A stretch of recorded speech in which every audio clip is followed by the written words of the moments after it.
Hi everyone, I'm Daniela and today we're making homemade tagliatelle pasta. This pasta only takes 2 ingredients and I'm going to give you some tips and tricks to make it perfect. Let's jump into the recipe. You'll find a list of ingredients and measurements in the description below. I'm using 300 grams of Tipo 00 pasta flour. Sink your bowl into the center of the flour to make a well for your eggs. You'll want to use 100 grams of flour and 1 egg per person. Crack your eggs into a bowl to avoid getting any shell.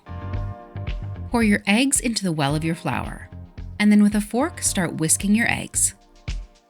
As you're whisking your eggs, start pulling in a little bit of flour from the outer edge. It'll look a little lumpy at first, but keep working it. Once the egg stops running, that's a really good time to pull it all together. Give it a good mash with your fork to incorporate the rest of that flour, and then start kneading with your hands.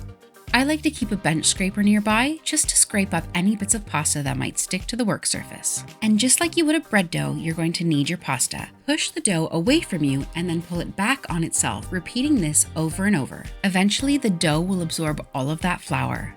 At this point, you'll want to continue kneading for about 10 minutes or until the dough is really smooth. You'll know it's done when you have a really nice, smooth, firm dough. It should be really soft on the top, not sticky, and when you press your finger into it, it should start to bounce back towards you. We're going to cover this up and let it rest for at least 10, but preferably 30 minutes. Once the dough has rested, the texture will have changed completely. It's a little bit sticky to touch, and it's really soft and pliable. I'm cutting off a third of my dough so that I can show you how to roll it out by hand. Any dough that you're not working with, be sure to keep wrapped so it doesn't dry out. Start by shaping your dough into a slight rectangle. It just makes the rolling process a little bit easier. Dust your dough and work surface with a little bit of that flour. And then just start rolling your dough. We're looking to get it to about 1 millimeter thick. This piece of dough will work out to one very generous portion. Now the key to getting really thin pasta is making sure to stretch it. So take the back piece of your pasta and put it over the edge of the rolling pin. Now roll it over onto itself, making sure that there's enough flour so the pieces don't stick together. Now roll this back and forth a few times. Then flip the dough over and do it again on the other side. You can already see how much thinner the dough's become. Make sure to feel your dough. If it feels a little bit tacky, add a bit more flour. You'll know it's done when you can see your hand through the sheet of pasta. Because our sheet is now so long, we're going to cut it in half. Give your sheets another light dusting of flour, and then we're going to fold them up to cut our pasta. And whenever you find a bit that doesn't have flour, add a little bit more. You really don't want it sticking at this point. Fold each side into the middle. And now we cut it. Tagliatelle should be just under 1 centimeter thick. Once you've cut it, gently toss it through your fingers to unravel all of those folds. I like to give it one final extra dusting with flour so that it doesn't stick together. That's our hand-rolled, hand-cut tagliatelle ready.